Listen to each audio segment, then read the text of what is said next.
had a substantial effect on society in recent history, with Matthew Wibbenmeyer and Ann McDarris of Resources for the Future reporting a rise of about 192,000 acres burned by wildfires per year between 1991 and 2020.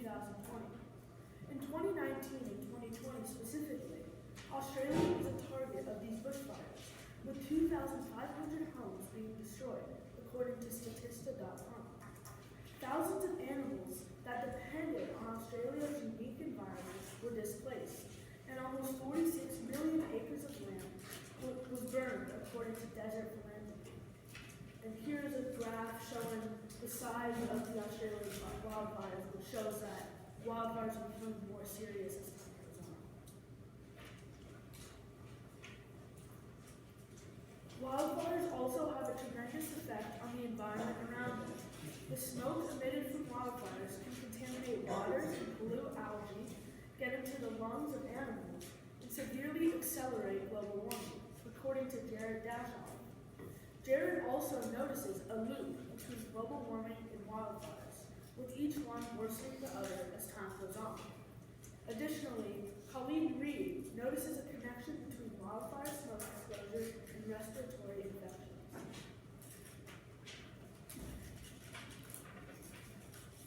With wildfires raging on across the world, the problem poses itself. How can wildfire occurrence be addressed? According to the National Interagency Fire Center, there has been an average of almost $2.9 billion on wildfire suppression costs in each of the past 5 years. And wildfire suppression costs have jumped a staggering 50% since 2017. A key contributor to this damage is the continued development of the wildland-urban interface, also known as the WUI. It's an area known for its high risk for wildfires.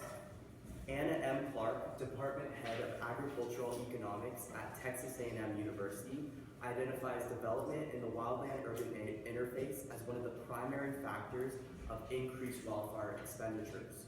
She states, quote, expansion of the WUI, the convergence of residential development and wildland vegetation, has impacted suppression expenditures more than any other causal factor, end quote. So what can be done to lessen the damages from wildfires?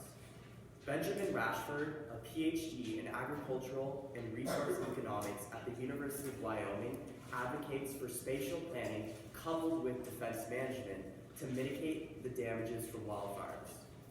This solution is known as spatial pattern development, which is the separation of residences in a particular pattern and the management of fuels that keep them safe from each other in the advent of a wildfire.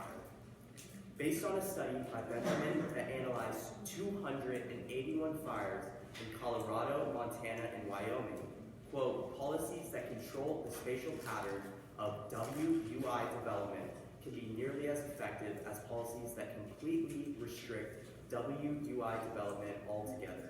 It may therefore be possible to control wildfire suppression expenditures without eliminating WUI development, end quote.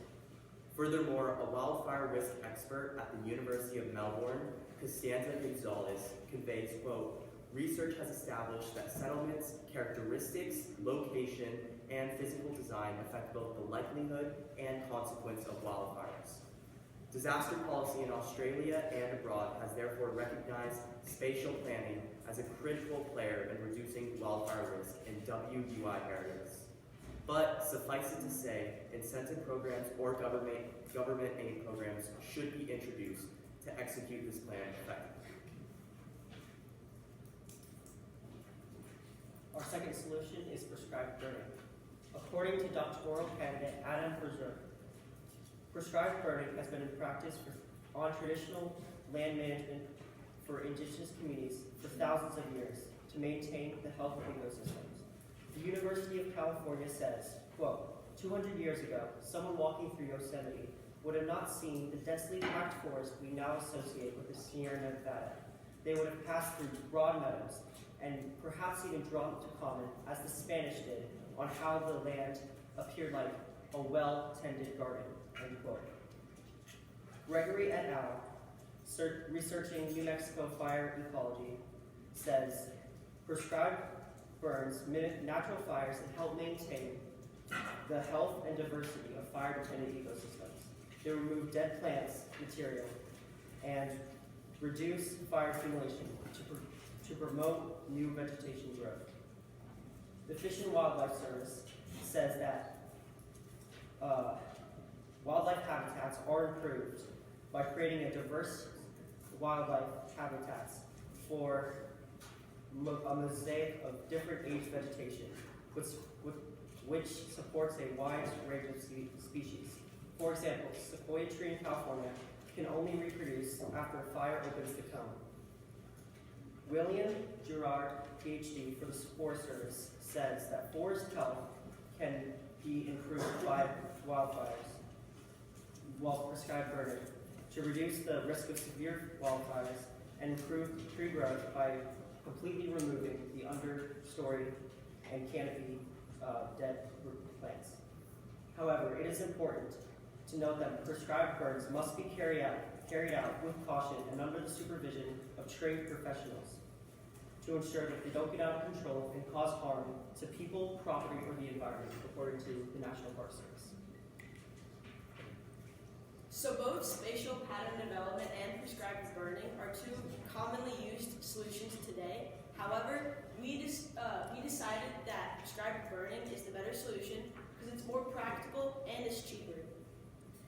According to Felipe L. Santos, a researcher with a soon-to-be PhD in Earth and Space Sciences and a BSc degree in Math and Earth Sciences, and his team of fellow researchers say, prescribed burning is a commonly used technique to reduce loads of fire-prone ecosystems worldwide. These management burns are performed within fire management programs aiming to mitigate large, high-intensity wildfires, the associated emissions, and high fire suppression costs. End quote. Prescribed burning is the best in our opinion because it eliminates deadly wildfires and also helps benefit the ecosystem. Spatial pattern development, on the other hand, is less practical due to the fact that it would most likely be changing city plans, which would cost a lot of money. According to David Will, professor of economics at Brown University, who earned a PhD in economics from Harvard, and his fellow colleagues said, cities, once established, have a very strong tendency to stay put. End quote. Changing cities would be difficult and ultimately not practical, which is why we believe prescribed burning is the best solution. This is our bibliography.